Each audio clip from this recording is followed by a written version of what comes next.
you know, historically, I do not want to offend anybody. But yung historical, not only in the world, but in other places, yung mining kasi is a social problem. Ilan mo lang makuha mo dyan? How much is the royalty for government? Tingnan mo nangyari doon sa Agusan, sa Tubay. Look at the Google map. Just destroy the environment really. And ayaw ko dyan, the destruction of the environment. If you go to the Walwal, look at the waters that are running under the rivers. Yung dito, medyo brown, under you make a scoop and it's all black. So, yung marine life dyan, paglabas ng Davao carries on. Kadalawa, yung, I said I am not trying to offend anybody, but it's just the plain truth.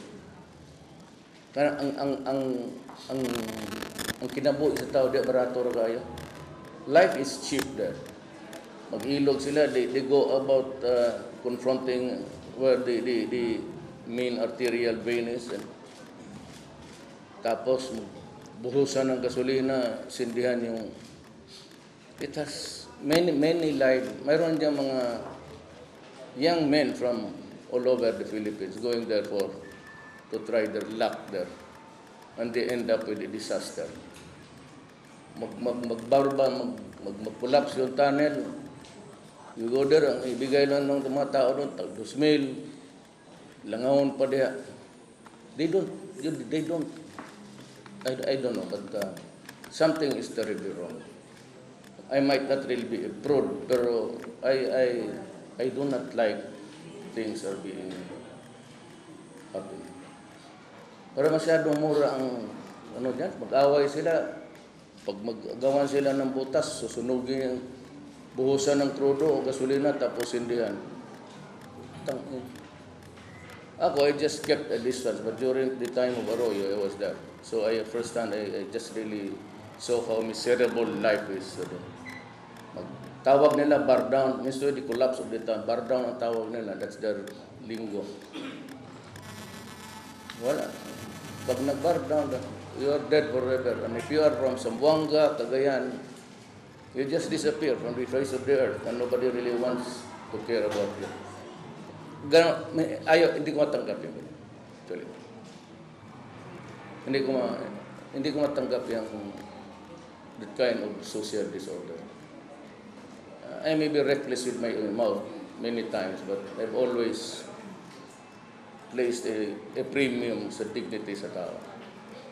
Of course, I hate criminals. Gaya doon sa drugs. In Davao, you do drugs, I'll kill you. Hindi na akong tago-tago. If you do drugs, I will kill you. Pero if you are there, sweat of your brow, you want to live a living, tapos ganun mangyari sa iyo. It is not acceptable to me. That is why early on, 1993, yung may isang area dyan sa Kalinan, may gold. So everybody was converging there. And I put my foot down, I said, go out. Go out or I'll shoot you. Kasi nandun na kung sino lang yung may baril, sino lang yung matapang, sino lang yung may influensya sa gobyerno, let's say, you better, no mining. So, I am happy that my daughter maintained the policy, and until now, they've come up with this. I'd love to credit the Vice Mayor, was my son. At least, baski na walk out sila doon. I don't care.